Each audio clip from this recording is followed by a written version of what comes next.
I am Elias. I have stood on battlefields after the fighting was done, and I have learned that the deepest wounds are not always the ones that bleed.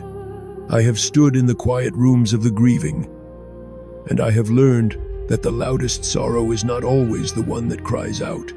And I have come to believe that the most powerful act of love, the most profound act of faith, and the most devastating act of suffering in human history was the silence of a mother at the foot of a cross.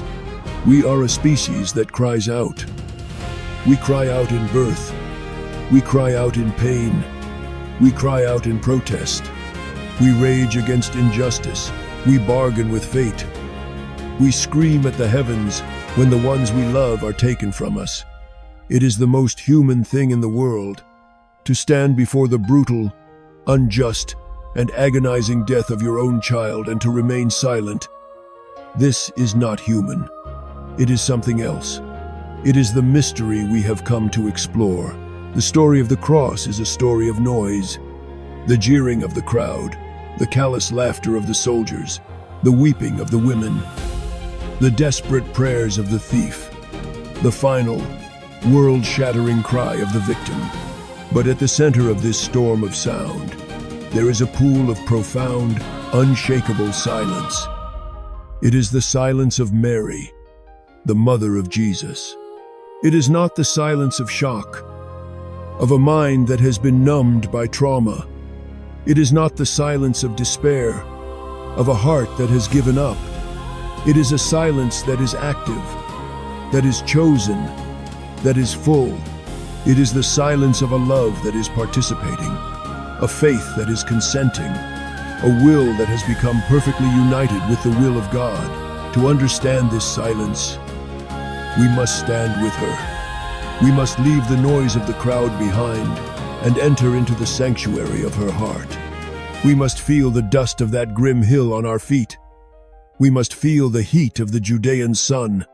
We must look up at what she looked up at, and we must learn to listen, not with our ears, but with our souls, to the sound of her not speaking. The journey to this silence began 33 years before. In a quiet room in Nazareth, it began with the visit of an angel, and with a question that held the fate of the world in its balance. It began with her own voice, a voice of humble, trusting surrender. Behold, I am the handmaid of the Lord. Let it be to me according to your word. This was her fiat, her yes to God. It was a yes that was spoken in the quiet of a peaceful afternoon, a yes to the unimaginable honor of becoming the mother of the Son of God. But it was also a yes to everything that this honor would entail. It was a yes to the confusion of the virgin birth, to the poverty of the stable, to the danger of the flight into Egypt. It was a yes to the long, quiet years of the hidden life in Nazareth. And it was a yes to the sword that the old man Simeon had prophesied would one day pierce her own soul. Her entire life had been a training in the art of the yes, a training in the art of listening to the will of God and consenting to it, even when it did not make sense, even when it led down a path of sorrow and confusion. Her life was a symphony of small, quiet acts of faith, of obedience, of trust. And now, on this hill, on this dark afternoon, she is asked to make her final, most difficult, and most perfect act of faith. She is asked to say yes, not with her voice, but with her silence, to the brutal, bloody, and seemingly meaningless death of her own son. She stands at the foot of the cross. The Gospels are spare in their description. Standing by the cross of Jesus were his mother, and his mother's sister, Mary, the wife of Clopas, and Mary Magdalene. She is not on the ground, prostrate with grief. She is standing. It is the posture of strength, of endurance, of a witness. It is the posture of a queen at the side of her dying king. The air is thick with the smell of blood, of sweat, of cheap wine. The sounds are a cacophony of human cruelty and human sorrow. The soldiers, dicing for his clothes, their laughter a jarring, obscene counterpoint to the agony above them. The religious leaders, the scribes and the Pharisees, wagging their heads, their voices dripping with sarcasm and theological triumphalism. He saved others.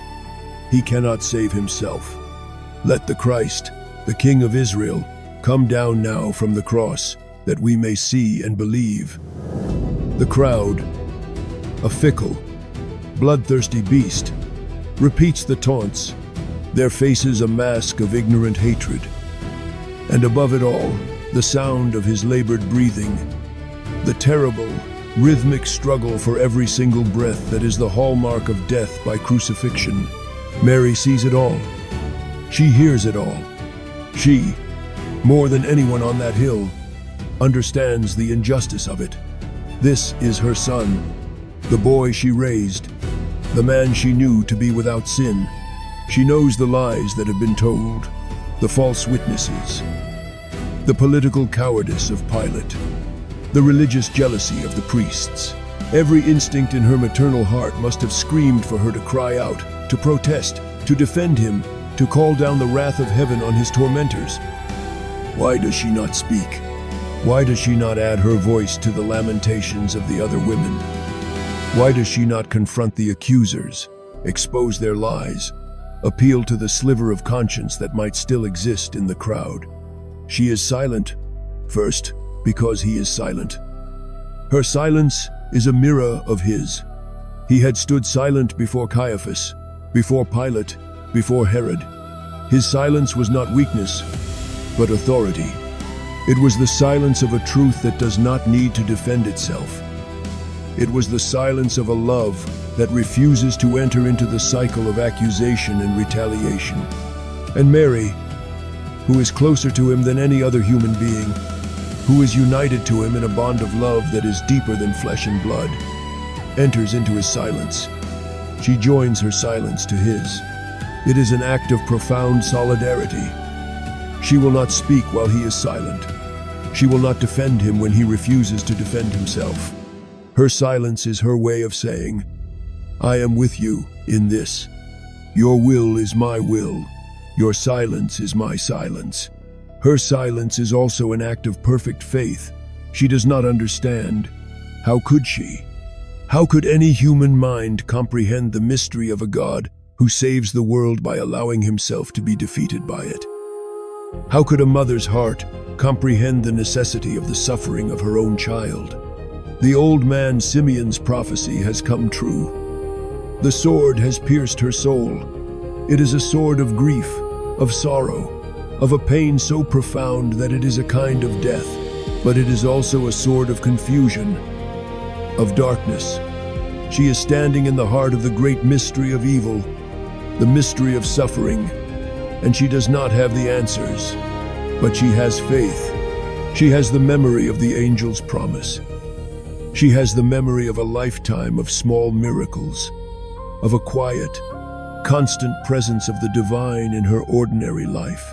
She does not know how, but she believes that God is in this.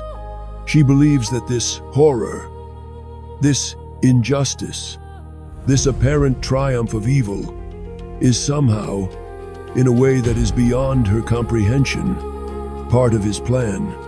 Her silence is the silence of a faith that is willing to walk in the dark. It is the silence of a trust that is so absolute that it does not need to understand. It is the silence of a soul that has abandoned itself completely to the will of a God who is both her Father and her Son. And her silence is an act of participation. The Church calls her the co-redemptrix. This is a title that is easily misunderstood. It does not mean that she is an equal partner with Christ in the work of redemption. He alone is the Redeemer. His sacrifice alone is the price of our salvation. But it means that she, in a way that is unique and unrepeatable, participated in that sacrifice. She did not just watch it from a distance. She entered into it. She united her own suffering to his. She offered her own maternal heart pierced by the sword of sorrow, in union with his sacred heart, pierced by the soldier's lance. On the cross, Jesus was the priest and the victim. He was the one who offered the sacrifice, and he was the sacrifice itself. And Mary, at the foot of the cross, was the altar. She was the human heart on which the sacrifice of the Son was offered to the Father. Her silence was her consent. It was her amen to his sacrifice. It was the offering of her own will, her own desires, her own maternal rights, in perfect union with his offering. It was the most profound, most difficult, and most fruitful act of worship the world has ever known. Jesus, from the cross, sees her standing there, and in his agony, he speaks to her. He speaks to her not as his mother, but as a representative of all humanity. He sees the disciple John standing beside her, the disciple whom he loved, and he says to her, "Woman, behold your son," and to the disciple, "Behold your mother." In this moment, he is not just providing for her future care. He is giving her to us. He is making her the mother of the church, the mother of all who would be his disciples. He is expanding her maternity. She, who was the mother of the physical body of Christ, now becomes the mother of the mystical body of Christ. And her silence is the womb in which the church is born. She receives this new, universal maternity in the same way she received her first maternity, in silence, in faith, in a complete and trusting surrender to the word of her Son. Her heart, which is being broken by the death of her one child, is at the same time being stretched to become a heart that is big enough to love all of her children. The silence of Mary at the foot of the cross is the antidote to the noise of Babel. At Babel, humanity, in its pride, tried to build a tower to heaven, and God confused their language. The result was noise, division, a failure to communicate. At the cross, the new Eve, in her humility, stands in silence. And in her silence, a new humanity is born. A new family is created. A new language is learned, the language of a love that suffers and endures. Her silence is the untying of the knot of Eve's disobedience. Eve, at the foot of the tree of knowledge, entered into a dialogue with the serpent. She listened to the lie. She spoke a word of doubt, of pride, of disobedience, and the result was death. Mary, at the foot of the tree of the cross, refuses the dialogue with despair. She does not listen to the taunts of the crowd, the lies of the enemy.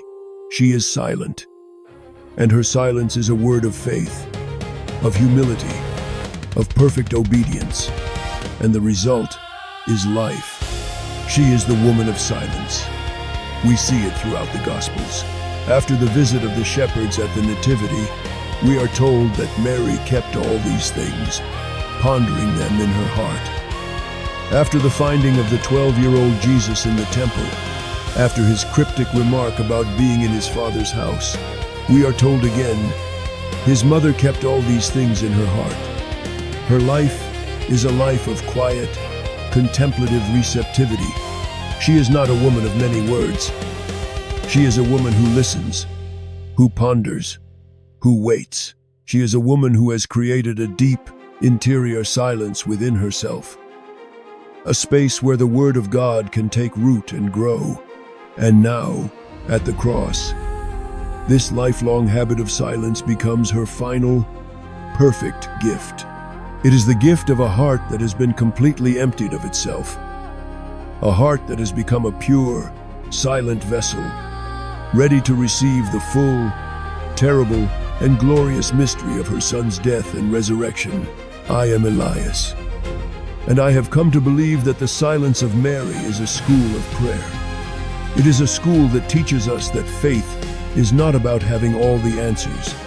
It is about being able to stand in the darkness, in the confusion, in the heart of the storm, and to trust that God is still there, that He is still in control, that His plan is still unfolding.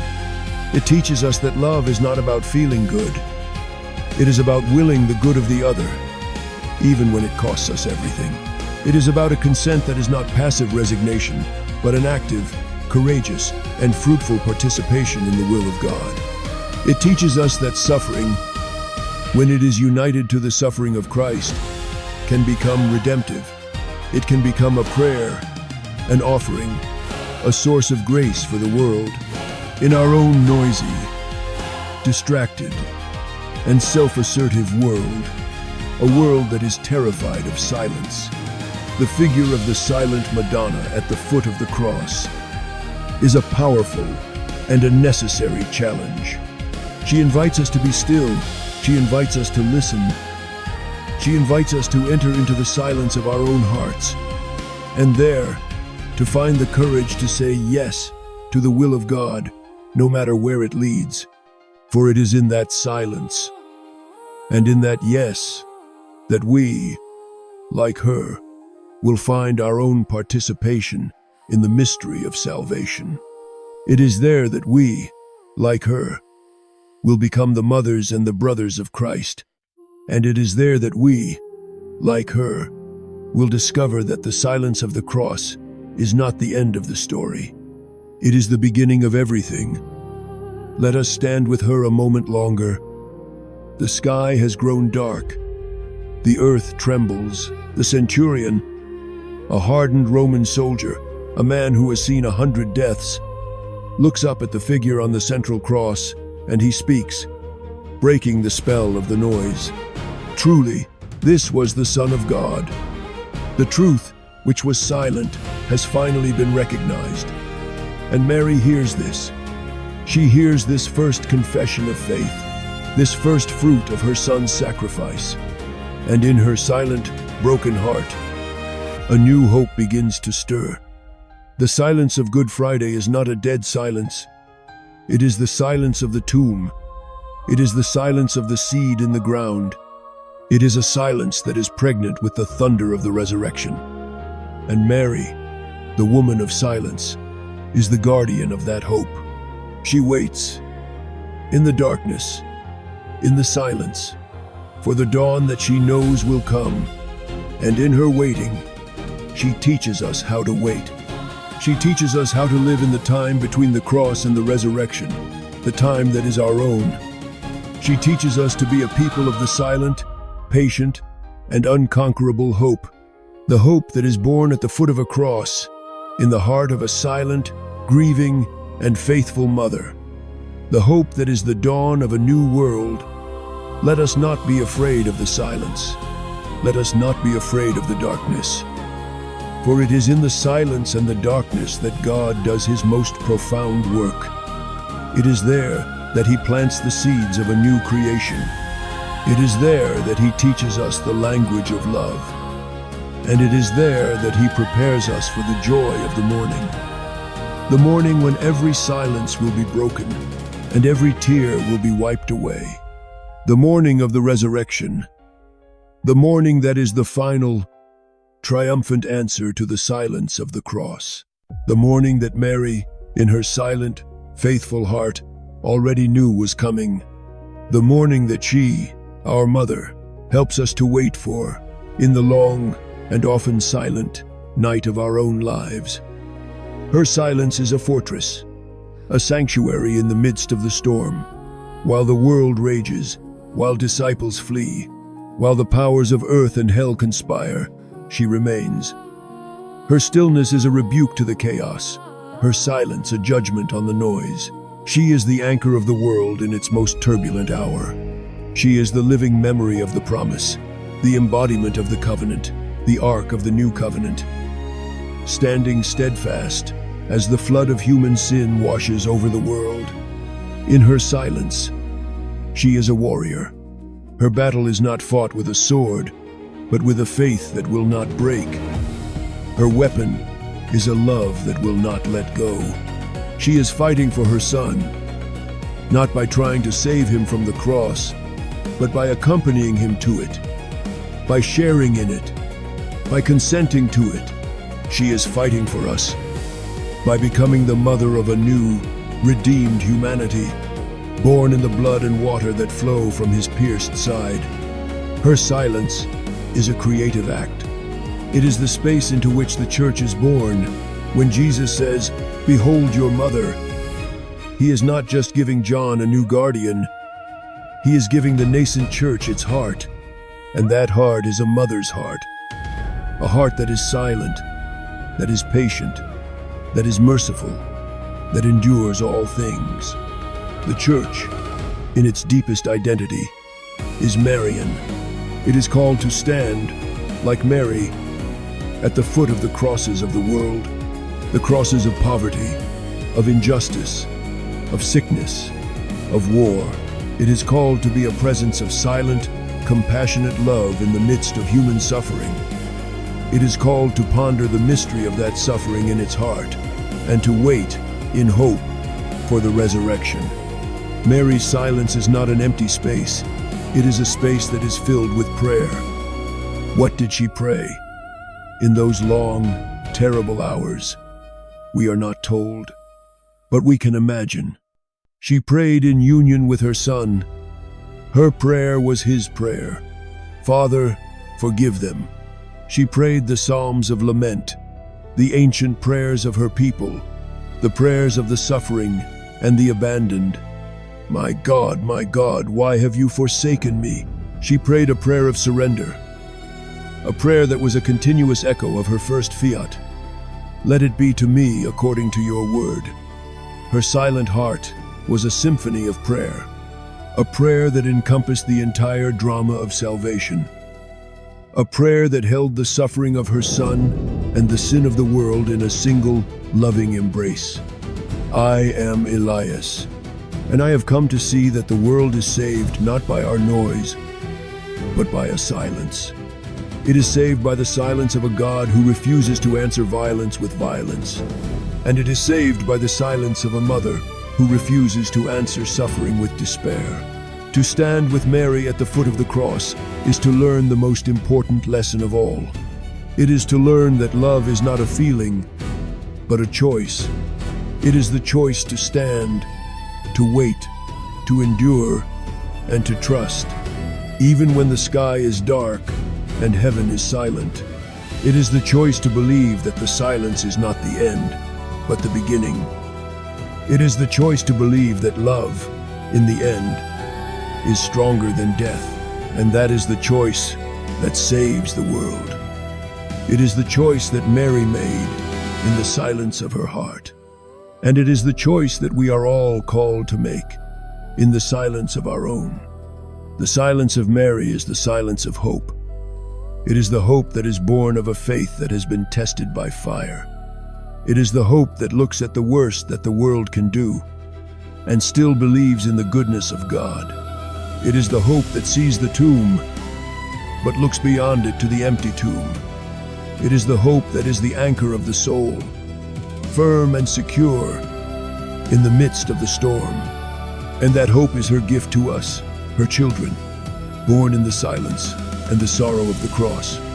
It is the gift that allows us to stand, to wait, and to believe in the long, silent night that the dawn is coming and that it will be glorious. Let us go deeper into the heart of this silence, for it is a silence that contains the entire history of salvation.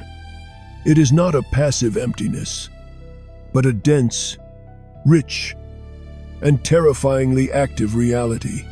To stand with Mary is to stand at the convergence of all the promises of the Old Testament and all the hopes of the New. She is not merely a grieving mother. She is Israel in its purest form, standing before the long-awaited and now horrifying fulfillment of its destiny. She is the daughter of Zion, witnessing the agony of the King who has come to save her. Her silence is the silence of a people who have waited for millennia for this moment. And now that it has come, it is nothing like what they expected. The prophets had spoken of a suffering servant, a man of sorrows, acquainted with grief, but it is one thing to read these words in a scroll, in the quiet of a synagogue, It is another thing entirely to see them made flesh, to see the prophecy fulfilled in the torn and bleeding body of your own Son. The silence of Mary is the silence of a faith that is being stripped of every consolation, every preconceived notion, every human hope. It is a faith that is being purified in the hottest fire imaginable. She had carried him in her womb, a space of perfect, silent communion. She had held him in her arms, a small, helpless baby, and had protected him from the cold of the world. She had watched him grow, had listened to his first words, had guided his first steps. She had lived with him for 30 years in the quiet obscurity of Nazareth, in a relationship of unparalleled intimacy. She knew him not just as the Son of God, but as her Son. She knew the sound of his laughter, the look in his eyes when he was deep in thought, the feel of his hand in hers. And now, she must watch as that same body is broken, as those same hands are pierced with nails, as that same voice cries out in agony. Her silence is the silence of a love that is being asked to let go. It is the silence of a mother who must surrender her son to a destiny that is both glorious and terrible. A destiny that she had consented to in the light of an angel's promise, but which she must now ratify in the darkness of a demon-haunted hill. Her standing posture is of immense theological significance. In the ancient world, it was the posture of the priest at the altar. The priest stands to offer the sacrifice.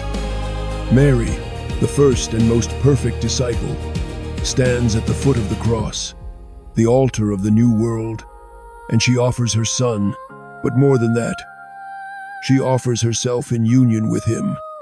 Her suffering is not a separate, parallel agony. It is a participation in his. The sword that pierces her soul is the echo of the lance that will pierce his side. Her silent, broken heart is the spiritual altar on which the sacrifice of the Lamb of God is presented to the Father. This is the heart of her role as co-redemptrix. It is not a claim to an equal status, but a recognition of a unique and intimate collaboration. Christ alone is the source of all grace, the one mediator between God and man. But God, in his mysterious wisdom, has chosen to associate a human creature, a mother, with the work of his Son. He has chosen to allow a human heart to participate in the drama of redemption in a way that is unique in all of history. Mary's silence is the sound of her priestly offering. It is the liturgy of a broken heart. It is the most profound act of worship.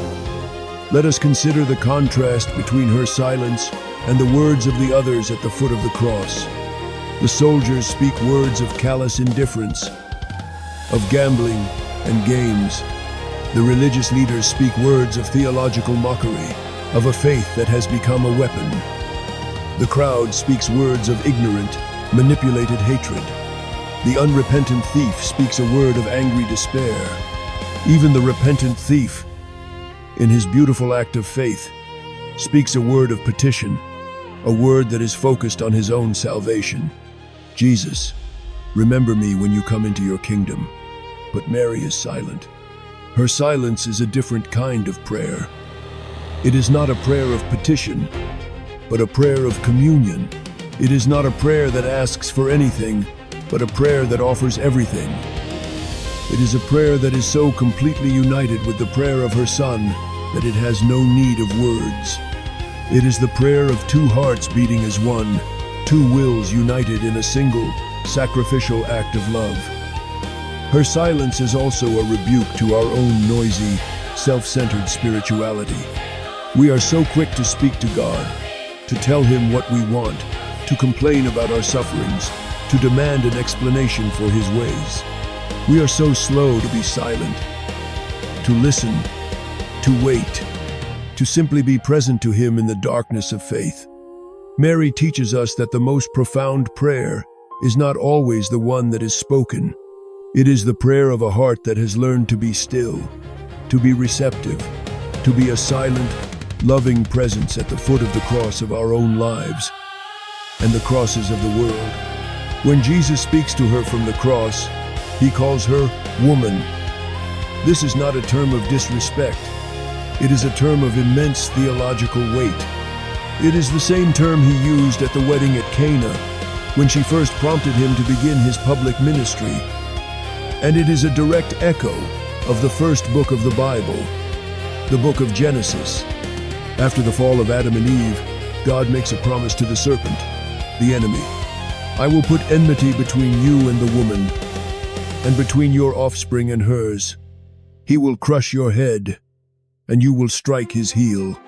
Jesus, from the cross, the new tree of life, is identifying his mother as this woman of the prophecy. She is the new Eve, and just as the first Eve was the mother of all the living in the order of nature, so Mary, at the foot of the cross, becomes the mother of all the living in the order of grace. Her maternity is being reborn in the agony of the crucifixion. She is becoming the mother of the church, and she accepts this new mission, this new and painful expansion of her heart. In the same way she accepted the first, in silence. Her silence is the fertile ground in which the seed of the church is planted. It is the quiet, receptive womb in which the new humanity is conceived. The contrast with the first Eve is stark and absolute. Eve was created in a garden of paradise. She walked and talked with God in the cool of the day. She was given one simple command, and she broke it. She entered into a dialogue with temptation. She listened to the voice of the serpent, a voice of pride, of doubt, of self-assertion. She spoke a word of disobedience, and the result was a world filled with the noise of sin and death, the noise of accusation, of blame, of fear. Mary, the new Eve, stands in a garden of death, a place of skulls. She stands before a God who is silent, who is hidden in the disfigured face of a dying man. She is surrounded by the noise of hatred, of mockery, of despair, and she is silent. Her silence is her refusal to enter into a dialogue with despair. It is her refusal to listen to the voice of the serpent, which is whispering to her, as it whispers to all of us in our suffering, that God has abandoned her, that her faith has been a lie, that her life has been a waste. Her silence is her act of war against the enemy. It is her enmity with the serpent. It is a silent, powerful, and definitive no to the kingdom of darkness. And in that silent no, she crushes the serpent's head. Her obedience undoes the disobedience of Eve. Her silence heals the noisy pride of the first sin. Her faith restores what was lost through doubt. The silence of Mary is the silence of a wisdom that has been forged in the crucible of a lifetime of love and suffering. She is not a naive young girl anymore. She is a woman who has known the joy of motherhood and the anxiety of protecting her child. She has known the quiet rhythm of a simple, hidden life and the public drama of her son's ministry. She has seen his miracles. She has heard his teachings. She has seen the love he has inspired and the hatred he has provoked. She has, as the gospel says, kept all these things in her heart. Her heart is a treasury of memories, a library of the words and deeds of the Word made flesh. And now, at the foot of the cross, she is pondering them all. She is connecting the prophecies of the Old Testament with the reality before her. She is seeing the pattern, the terrible, beautiful, and mysterious logic of God's plan. Her silence is not the silence of incomprehension. It is the silence of a deep, contemplative, and sorrowful understanding. She sees that this is not a tragedy, it is a liturgy. This is not a defeat, it is a victory. This is not the end. It is the beginning. I am Elias, and I have come to believe that to understand the cross, we must learn to stand with Mary. We must learn to enter into her silence, for it is only in that silence that we can begin to hear what is really being said. It is in that silence that we can hear the sound of our own sins being forgiven. It is in that silence that we can hear the sound of a new creation being born. It is in that silence that we can hear the sound of a love that is stronger than death. The world will always be a noisy place. It will always be filled with the voices of accusation, of despair, of pride, of violence. But at the foot of the cross, there is a sanctuary of silence. It is the silence of a mother's heart. And in that silence, there is a peace that the world cannot give. There is a strength that the world cannot overcome. And there is a love that will never, ever end. It is the silence that held the world together on the day that its creator was torn apart. And it is the silence that holds us now in the arms of a mother who has been given to us from a cross. A mother who teaches us, not with words, but with her own silent, faithful, and love-filled heart, how to stand, how to endure, and how to hope in the shadow of our own crosses as we wait for the dawn.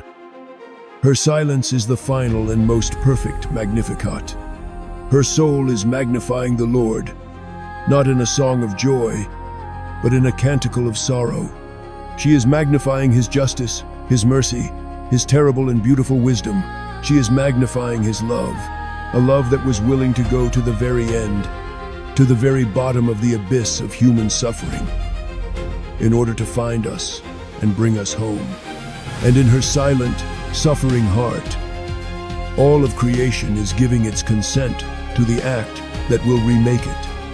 The silence of Mary is the silence of the earth, waiting for the seed. It is the silence of the night, waiting for the sun. It is the silence of a heart that has become a perfect echo of the heart of God. And it is a silence that will, in 3 days, be filled with the sound of an unimaginable joy. The joy of a world redeemed, the joy of a son who is risen, and the joy of a mother who has received him back, no longer as a mortal child, but as the immortal King of glory. And that joy is the final meaning of her silence. It is the secret that she held in her heart in the darkness. And it is the secret that she shares with us now, her children, as we make our own journey through the silence and the sorrow of this life, towards the eternal joy of the next.